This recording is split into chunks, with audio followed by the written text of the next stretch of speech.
Hello, and welcome to the Aguilar Conversations, a global perspective. I'm Tony Aguilar. On today's podcast, as the world's major powers compete for influence, is the continent of Africa in danger of facing a new form of colonialism? I will be speaking with Dr. Zachariah Mampilly, the Marx Endowed Chair of Public and International Affairs at Baruch College and co-founder of the Program on African Social Research. He is the author of several books, and his latest book is Africa Uprising, Popular Protest and Political Change. Dr. Mampilly, thank you for joining me today. It's wonderful to be here, Tony. Let me ask you this. As Africa has gone through various phases since the 19th century, you had the Berlin Conference, which balkanized Africa into its present boundaries. Then it had a phase of independence.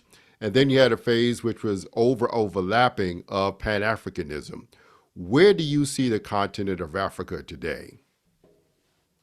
That's certainly a broad question, but I'll try to offer some, general overview. Africa is a very diverse place, 54 countries, some very strong economic growth in places like Nigeria, South Africa, Mozambique, Botswana, but obviously other countries that have been faced with protracted crises like the Democratic Republic of Congo or the Central African Republic. So you have a very diversified picture in terms of how things are moving at this current conjecture of history. If we look back, say, to the 80s and 90s, when many of our perceptions of Africa were shaped as a continent defined by poverty and war, that's certainly no longer the case today. Conflict has been reduced considerably outside of, some very prominent examples like Sudan and the Democratic Republic of Congo. But most African countries are experiencing prolonged periods of stability. And overall, the economic picture on the continent has been fairly strong. Most African economies have grown by over 3% since the mid-1990s. And you see some economies like that in Tanzania that have really taken off over the past decade or so. So it's a pretty diversified picture, with some countries doing pretty well in terms of political stability and economic growth, and others continuing to be mired in chronic kind of conflict and dysfunction. It is projected in some circles that African nations will grow in terms of their GEP, that their growth will outstrip much of the world. It's going to grow at about perhaps 4%, which is a good sign. On the other hand, the Geneva Academy has reported that there's at least 35 conflicts within Africa. Now, it would be unfair to say that conflicts are just germane to Africa, because if you think about Europe, which had multitude of conflicts for hundreds of years and was the site of two world wars. So, but how is that affecting those conflicts? How is that affecting Africa as a continent, even as you say it's 54 different nations, but they are looking to act in a unified manner, perhaps through African Union and the like. How is it affecting how they get to do that? Yeah, well, so, at a very general level, we know that conflicts have a dramatic impact on economic development. We know that civil wars and interstate wars, which are rarer in the African context, but civil wars in particular, have a depressive impact on GDP growth, probably around 1% annually. So any amount of political instability is a negative in terms of Africa's economic potential. Um, I think there's other kind of dimensions to how we might want to think about it, and that is that many of the conflicts that are documented are relatively remote, take place in more peripheral parts of these countries, and are largely not determining the trajectory of these countries. Now, that being said, there are certain conflicts. The conflict in Sudan, which just started about a little over a month ago now, is a huge war, and is likely to have huge impacts not only on the country of Sudan, but throughout the Horn of Africa more broadly. We're seeing a number of other countries being sort of drawn into the fighting in Sudan, most directly the neighboring countries of Ethiopia, Egypt, South Sudan, Chad, and others are definitely being affected by the war in Sudan, and that could have much more dramatic impacts, not only for Sudan, but again for the larger Horn of Africa region. So war remains a very detrimental force on the African continent. Even places like Tanzania that have remained relatively stable are sort of impacted by these sort of larger regional trends. And so it is something that will require continued attention, both from national governments as well as regional and international organizations like the African Union and the United Nations. That one of the issues, or one of the projected population demographic or change in demographics, is that by 2050, 40% of the world's youth is going to be in Africa, which has to be seen as a great opportunity for businesses, for various corporations, and for various nations. How do you see that? Yeah, I agree with you. I mean, I think that Africa's greatest resource has always been its people, and its young people in particular. We see across the continent that African countries are extraordinarily young. Africa is the youngest continent by far. Average African is under the age of 20, which is pretty remarkable compared to, say, the United States, where the average American is closer to 40 years old. So it's a huge advantage for a whole variety of reasons, economic forces being one of them, but also I think the political implications of having such a young population are increasingly manifesting across different African countries. So we've seen, one of the interesting facts about Africa is that Africa also has the largest age gap between its populations and its rulers. Currently, the average age of an African ruler is 63 years old, which in comparison to a population of around 20 years old is 43 years. And to give you a sense of how vast that age gap is, that's roughly the same age gap between President Biden and the American population. And Biden, of course, is the oldest president in American history. So you see that there is this, I think, real problem generationally between who is controlling African countries and who the average African is, which is a young person, and young people are largely excluded from participating meaningfully in the larger political and economic life of most African countries. In your book, Africa Uprising, you do talk about protests and how people on the ground level are protesting in a very positive way because they want to see change in their various nations.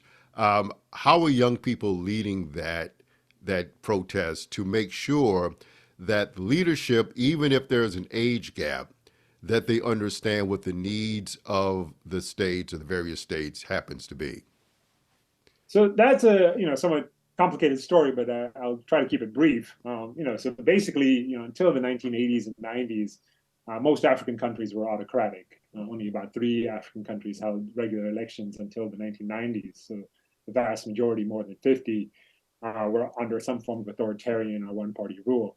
And in the 1990s, as a result of the debt crises that affected many African countries, they were forced to implement democratic reforms. This was generally a good thing, but unfortunately, the process of democratization was hijacked by political and economic elites across Africa. And so what you see is that both ruling parties and opposition parties are largely disconnected from the majority of their own societies. They exist in these very sort of patronage-oriented relationships with their populations. There's a huge amount of corruption. Elites, political elites in particular, are very involved in economic activity, and there's all sorts of corruption associated with much of the economic growth that has unfolded across Africa.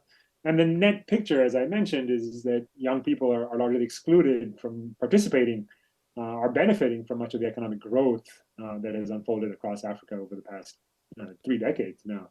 And so you see that there's been a huge explosion of the informal economy in African cities. If you've ever been to any of the major African cities, you can't help but notice all the young people who are trying to sell cheap Chinese products on the side of the road, are engaging in other subsistence activities in the informal economy. And so I think this has fueled a tremendous amount of resentment and anger amongst young people. Many of these young people actually do have educations. There's a huge underemployment and unemployment crises across many African countries, including places like South Africa, where more than 25% of the population is unemployed. Something like 50% of the population is underemployed. So, I think these are larger structural forces that are really generating a lot of resentment that then is transformed or translated into people taking to the streets to protest their daily living conditions. And I think it's been a real challenge for some of these social movements that have emerged to really impact the longer term trajectory of these societies. And so what you see is a huge sense of disconnection between the majority of these populations and the political and economic elites who control their countries. Let me ask you this. In terms of the protests, particularly of young people, and as some of the governments look to curtail the protests, some of the nations have called in people like Russia, the Wagner group. How is that affecting what's going on? I mean, the Wagner group is increasing its influence. Places like Mali, we raised the issue of Sudan, where Wagner Group is suspected of being on the side of the rebels. So, how does that affect what's going on in Africa right now? Yeah, so I mean, I think as you know, since the 19th century, African countries have been subjected to the meddling of outsiders, Europeans, Americans, and increasingly now people like Russia and people from Asian countries in particular. And that has remained true even as the actors involved continue to change, right? So increasingly now we are seeing Asian countries, Gulf countries, playing a more direct role in the internal politics of African societies. And as it was under European colonialism in the 19th century, this type of external meddling in Africa's domestic affairs is often detrimental to the interests of ordinary people, right? So if you look at, in particular, political and economic elites in many of these countries, they get their power from their relationships with external actors, whether that be through economic investments that really are directed towards elites in these countries, primarily for extractive purposes, or to shore up their military capacity. The United States engages in a huge amount of training of African militaries, African police to repress protesters. Similarly, groups like the Wagner Group, as you mentioned, are playing a role as mercenaries that shore up the capacity of African armies. And all of this is usually directed against their own people in ways that I think are the source of a lot of the resentment by ordinary Africans against their governments. So, given that, and if you add in, let's say, China, which has been very influential with their Belt and Road Initiative, they're in many countries, which has made a lot of countries in Africa become debtor countries. Some have defaulted on their debt. Not only are they utilizing economic power, but they're using some of their soft power, the increasing of Confucius centers around Africa and the like. And it does seem as though, with the influence of nations like China, United States, and Russia, that African nations are, or their leaders are giving up a lot of power to outside forces again. Is that how you see it, or do you see it in a different way? Well, I think generally I agree with you, but I think what I would distinguish between is, which Africans are we speaking of, right? Because what we have seen is that there has been a tremendous growth in inequality across the continent, right? So as I mentioned, as we've been discussing, Africa has been growing at a tremendous rate since the 1990s. It's projected to continue growing around 3 to 4% annually for the foreseeable future. And these are really extraordinary rates of growth. But where is all this money going, right? And so the other factor that we need to pay attention to is the rate of inequality. And by that measure, Africa is now becoming one of the most unequal places in the world. 9 of the 12 most unequal countries in the world are African. And that includes very wealthy countries like South Africa and Botswana, but also very poor countries like the Central African Republic. And this wasn't the case in the 1990s, right? So it was a time in which most African countries were much poorer, but more equal. And what we've seen is that most of the growth that has been unfolding across African economies since the 1990s has not been spread widely amongst the population, but has rather been captured by very narrow elites across African countries. Right? So we've all heard about the Nigerian billionaires buying, $100 million properties on 57th Street here in Manhattan. And I think that's a reflection of the fact that increasingly we are seeing this globalized African elite who have resources on a world historic scale, who buy homes in places like Dubai, Europe, and here in New York City, and they have benefited tremendously from this external meddling into African domestic issues. So, I think that's the dynamic that we need to be paying attention to. It's not that these countries are poor. It's that the wealth is not distributed amongst the population in any sort of equitable manner. And given that, with the inequality of wealth and the like, that bodes for more disruption and more protests and the like, which on the other hand means that there will be more external factors coming in to protect the elites.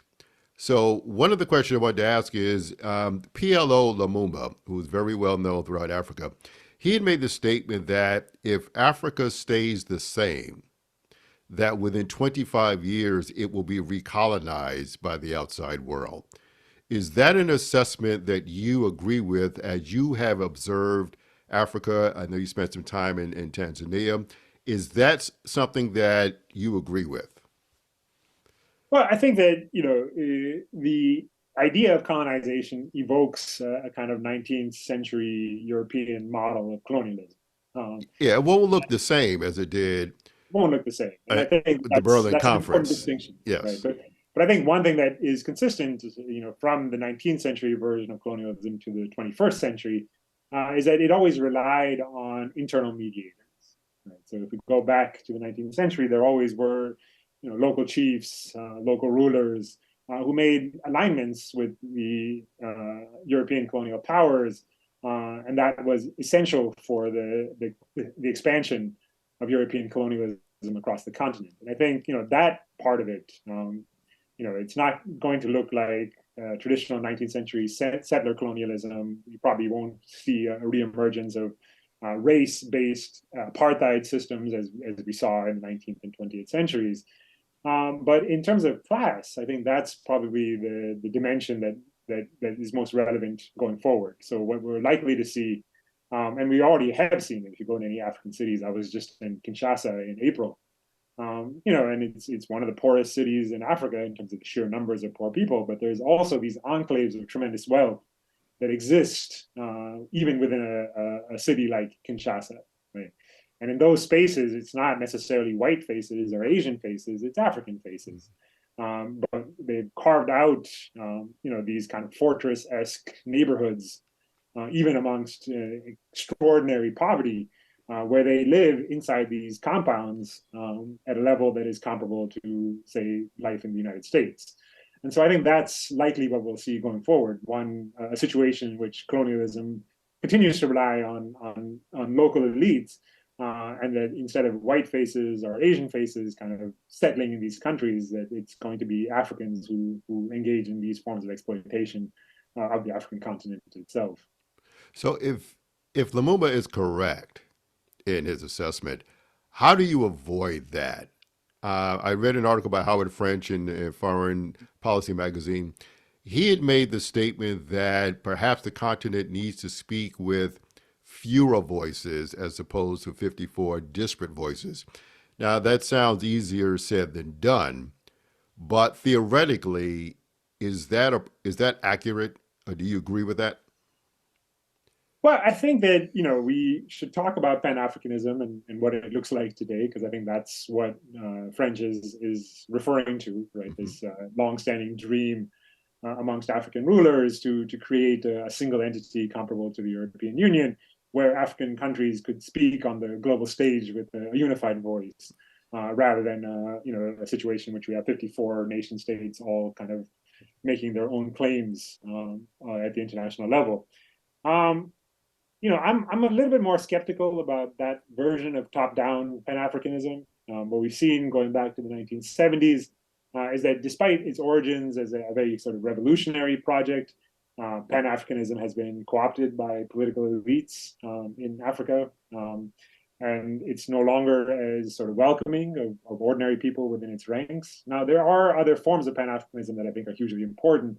You see, especially in the cultural domain, a really strong desire amongst young people to forge connections across borders in very meaningful ways. And I'm happy to talk more about what it looks like from the perspective of youth movements who are trying to build these sort of Pan-African networks on the continent.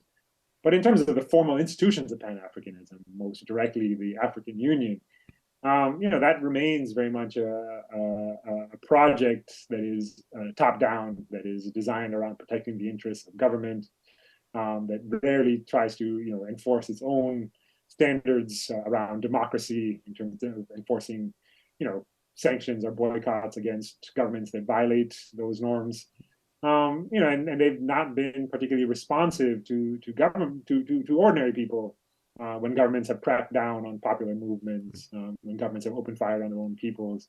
You almost never hear a peep from African leaders or the AU, regarding support for popular movements for democracy and good governance. And so I think I'm wary, right? Because I think the voice we might hear, if they were to have a unified uh, voice in international affairs, might be highly authoritarian, might be highly top down, might be highly favorable to existing elites rather than one that genuinely champions the interests of ordinary Africans. Well, say more about the youth movement aspect of Pan Africanism. How do you think that would play out? And can they do it without external factors such as the United States or China or Russia or France, for example?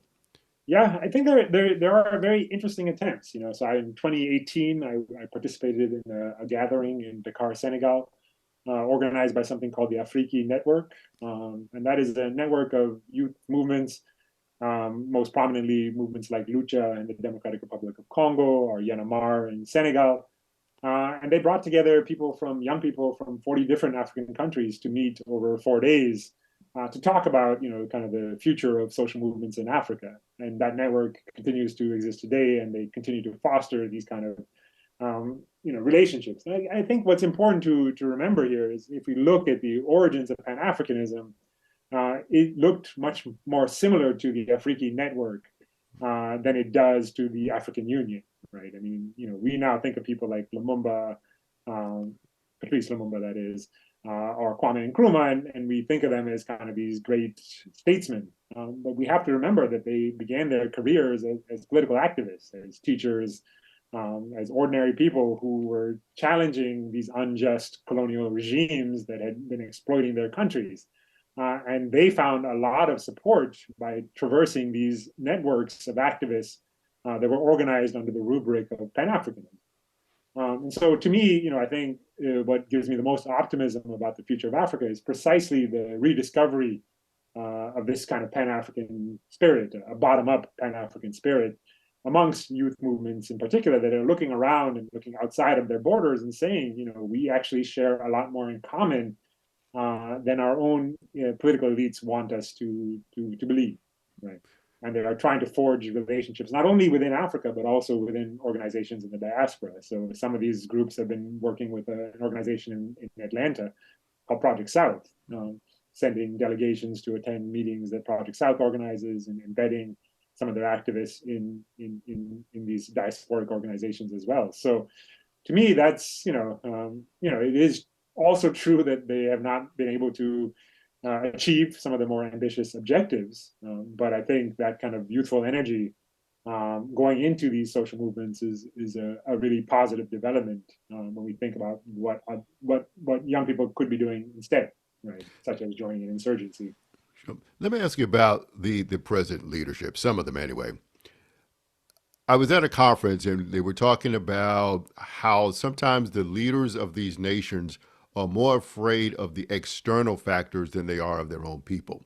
Because a Mm. lot of them remember the history of Patrice Lumumba. They remember that when he went against Belgium and the United States and was going closer to Russia, they tortured him, they dissolved his body in acid. They remember that history and that sometimes there's a fear more of outside players than they are of their own populations. How accurate is that, or is that not accurate? Well, I think there's obviously strong historical reasons, as you've suggested, as to why African leaders should be wary of external meddling in their domestic politics. But I think that fear is perhaps overblown. and not I don't mean in a general sense. I mean in a specific sense. If you look at who actually has power in African countries today, there are no left-wing leaders. I mean, there is no successor of Patrice Lumumba ruling the Congo today. There is no successor of Kwame Nkrumah in Ghana. There is no successor of Julius Nyerere in Tanzania. What we have instead are mostly kind of neoliberal political elites who are quite happy to sell their natural resources to international investors. So we're not seeing the kind of nationalist, pan-Africanist, leftist leadership in Africa that we once had in the 1960s, and that really continued till the 1980s. By the 1990s, what we instead have, are these international technocrats who are quite happy to cozy up to international institutions. We're quite happy to, seek the support of China or the United States, and don't really try to espouse any kind of pro-people agenda that we might have associated with, say, the Pan-African leaders of the 1960s and 70s. I mean, it's really quite extraordinary if you compare African countries to Latin American countries, right? Latin American countries will often have leftist leaders coming to power who, once in power, will engage in broad redistributive programs. So, even as they kind of lose power every once in a while, people like Lula in Brazil are able to come to power and are able to engage in meaningful redistribution of a country like Brazil's tremendous economic wealth in ways that directly affect poor Brazilians. We know this, we can document it. You don't see that anywhere else. Right? None of the African leaders are talking about nationalizing industries. None of them are talking about engaging in broad welfare programs. And I think that's a really remarkable outcome. Now, is that because they're afraid of offending outside sources? Because it's not that they could not be corrupt and still distribute. Yeah. I mean, we've seen examples of that across the, history as well. So, what is it that prohibits them from distributing wealth amongst the people? It's a great question. My answer would be that it relates to the nature of democratization in the 1990s. So, one of the interesting things, for example, if we look at South Africa, right, in the 90s, early 90s, when South Africa became black majority ruled and overturned apartheid, one of the parties that was involved with the ANC government that came to power was the Communist Party of South Africa.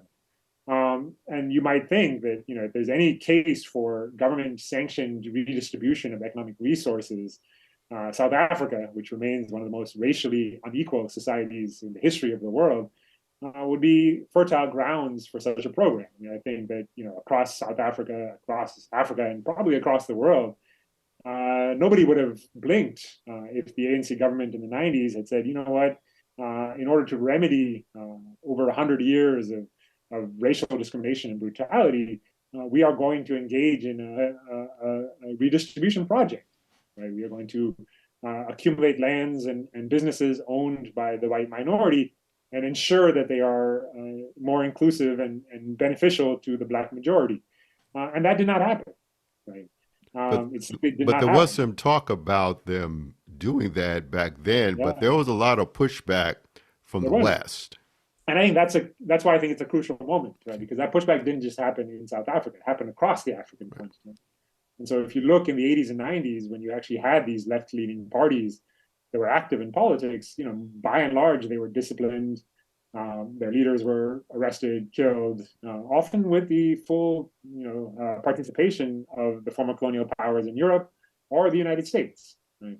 So that we don't really have enough you know, opposition voices calling for these kinds of broad redistributive programs. I mean, there is no African Lula, right? And that I think is a very damning outcome when you consider the history of progressive African leaders that dominated the continent's politics through the 1960s and 1970s. Let me ask you this: as the powers compete for influence, how do you analyze what's happening with China, Russia, and the United States, which seems to be trying to figure something out when it comes to Africa. How do you analyze these three nations being involved in the internal affairs of Africa right now, particularly China, which seems to have a growing and increasing influence? Yeah, I mean, so the starting point for any conversation is to recognize that Asia is now a larger trading partner with African countries than the EU, the European Union, or the United States, which have historically been the dominant trading partners with African countries. So that's a pretty major transformation to see how quickly Asian countries have risen. And by Asia here, I'm not only referring to China. I'm also talking about countries like India, Malaysia, Turkey. The Gulf countries, the United Arab Emirates, Saudi Arabia, and others have become huge players, both in the economics and politics of most African countries. And so we are seeing a fairly historic shift away from the West towards the East, right? And I think it's durable, and I think it's going to only the gap between Asia and the West is only going to increase in terms of their influence on the African continent. Now, what role does that leave for the United States? I mean, I think here is a really missed opportunity. If we look at U.S. policy in Africa over say the past 2 decades, our focus has primarily been about economic objectives or security objectives. If you look across Africa, the United States has a very heavy military presence across the continent. There has been an expansion of U.S. support for African militaries. And I think this has been a real kind of own goal, as it were, in terms of U.S. Africa policy. And I think that had we put forth a different kind of model, one that didn't turn Africa into an extension of the war on terror, but instead really took seriously some of the values that we espouse, like support for democracy, we might have had a chance to compete with the Chinese and other Asian countries. But with the lack of attention that the U.S. government has bestowed upon African countries over the past 2 decades, it's not surprising to me that increasingly African governments have turned towards Asia as their primary donor, primary trading partners, primary source of military weaponry and training. And I think ultimately that has strengthened African governments, even as it has been counterproductive for African societies. President Biden met with many of the leaders of the African Union, and Vice President Harris went to Africa recently. President Biden might be going there soon, so Vice President Harris's trip might be a prerequisite to the president going. What do you think it will result in? Because, as you said, they're leery of the United States right now, and they're looking more towards China and Asian nations, as you pointed out. So, what do you think a President Biden could do now, or is it too late? Because China, in particular, for example, their foreign minister for the last 30 years in the row, their first foreign visit would always be a nation in Africa for the last 30 years. And the United States seems as though they're just trying to figure something out, that they're really confused as to how to handle the continent of Africa. So what would you say to President Biden that he needs to do? Well, I think a starting point is to recognize that, fundamentally the U.S. has a variety of different objectives when it comes to Africa. We obviously have strategic interests. Africa is important for us in terms of the larger war on terror and other kinds of security objectives that we have defined. But I think, as I mentioned, is that those kind of security concerns have come to dominate almost all our other interests in terms of our Africa policy, and I think it's been quite counterproductive for U.S. interests long term. In a piece I wrote for Dissent at the beginning of the Biden administration, what I called for was a kind of return to a value-driven policy towards Africa, right? And I think on one level, you could conceive that as being perhaps a naive or optimistic account if you think that the states only behave in their immediate interests, right? But what I would argue is that that sort of realpolitik version, where we thought that our only interest in Africa should be security first, economic second, and anything else third, has failed. right? Because the Chinese are better at the economics. There are other countries like the Gulf countries which are better at the security side. And ultimately, the United States has appeared to be kind of a fumbling, actor that is just watching all this historic goodwill dissipate. Right? If we think about African societies, you know, outside of the kind of political relationships that we have, Africans have very warm relations towards the West and to the United States in particular. There are long diasporic ties between the United States and Africa. We have a huge population of African immigrants coming into the United States. They are a population that continues to hold the United States in considerable regard, and we've never really tried to engage with them and craft a foreign policy that actually works in their interests, right? And I think that would be a good starting point. I mean, look at what we did in Sudan in the face of the most recent fighting. You had all of these American citizens whose passports were at the U.S. embassy in Khartoum, and those passports were simply destroyed by the embassy staff. Right? It's really astonishing that that's how we treated American citizens. The basic response of the Biden administration was, "You're on your own." Right? You chose. We warned you not to go to Sudan. You chose to go anyways. So now you figure it out. And that's an astonishing, I would say, racist attitude that we took towards our own populations, but one that reflects the kind of larger disinterest and I'd say contempt that the U.S. foreign policy establishment continues to hold towards Africa. And ultimately, I think it's extremely short-sighted. Let me ask you this in a few minutes we have remaining. There's always been in the United States, as you were talking about before, an affinity, particularly between the Black community and the continent of Africa. How would you best inform, let's say, the community in the United States of how to either influence an administration in terms of how they're going to deal with Africa?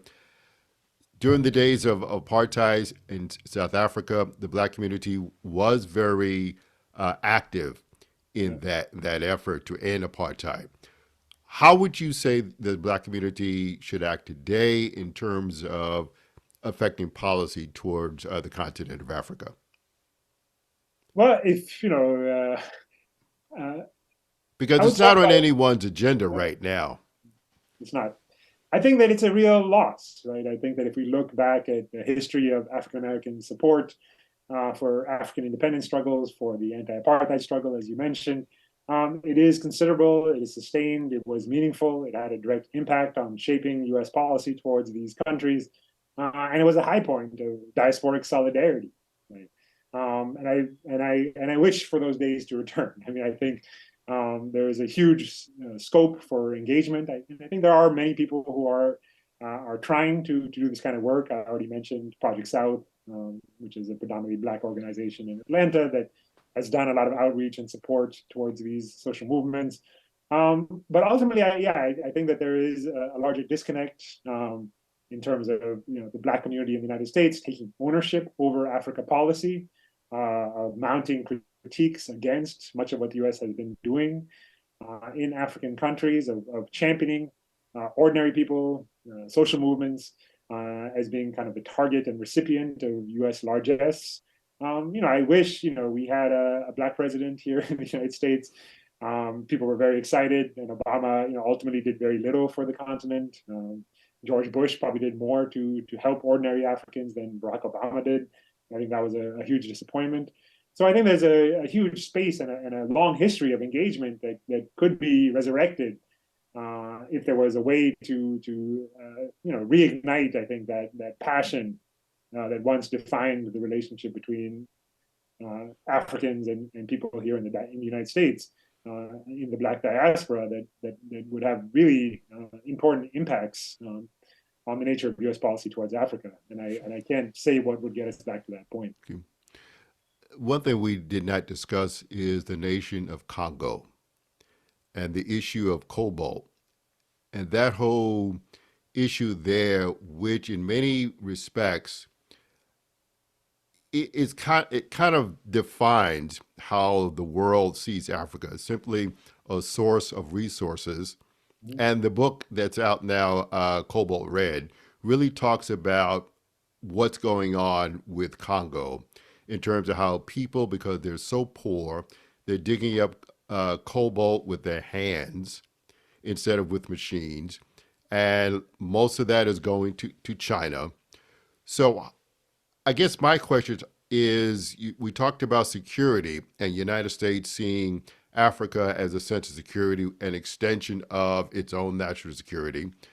But how do you also get to move away from the notion of Africa simply being a center of natural resources and we're going to exploit everything they have and let whatever the government does, let them do it, but their role is to protect corporate interests of the various nations. How do we move off of that? Well, I think that it's very important when we talk about Africa, when we think about Africa, is to do precisely what you're doing, which is to center Africa into larger conversations affecting the global community, right? So whether we're talking about capitalism, whether we're talking about climate change, whether we're talking about immigration, whether we're talking about demographics, we can't have these conversations without thinking about Africa. And I think that too often the way we in the West approach the continent is a site of charity, right? It's not a relevant place. It's not a meaningful place. It's a place that we have to deal with because we are morally obligated to engage with the continent. And I think that's a really outdated and morally suspect approach to how we should think about our relations with African countries. As you point out, Congo's resources, and not just Congo, but all African countries' resources, really underpin the global economy. And it's done in a way that is highly extractive and highly exploitative. And it's bad not only for Africans, as we've been discussing, but also for the international community, right? If we cut down the Congo forests in search of these sort of highly extractive, in support of these highly extractive industries, the consequences are great. It doesn't matter that these materials are being used to build electric cars. The Congo forest is part of the lungs of the planet. And we should care about it because we care about climate change. We should care about working conditions for Congolese youth in these unregulated mining sectors because we are concerned about Black lives generally. These are not issues that are specific to Congo. They are, I think, one of the most interesting dynamics is kind of the centrality of African economies to the functioning of global capitalism. And I think by reconnecting those conversations, we might be able to start making some progress. Dr. Zachariah Mampilly, the Marx Endowed Chair of Public and International Affairs at Baruch College, has been our guest, and I want to thank him for his time and insights today on this issue. And we hope to see you again real soon. And thank you for listening, and join us again next week as we discuss another issue of global importance here on the Aguilar Conversations, a global perspective.